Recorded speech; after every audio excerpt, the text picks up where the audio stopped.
This is our foundation course.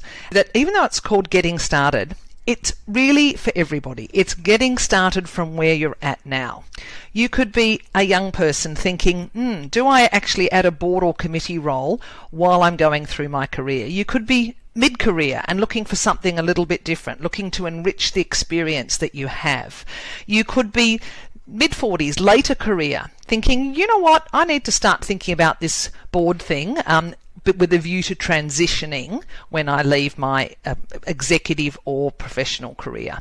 And you might do that because you might be thinking about a portfolio career. You might be wanting to do a bit of coaching and mentoring, a few boards, you might be wanting to consult back. So it could be part of a suite of activities that you're thinking about doing. So the point is, you are getting started from where you're at now. So don't worry if you jump on the course and you think, oh my gosh, these people are early or later stage. It is for everyone, and all of you will find something valuable from this.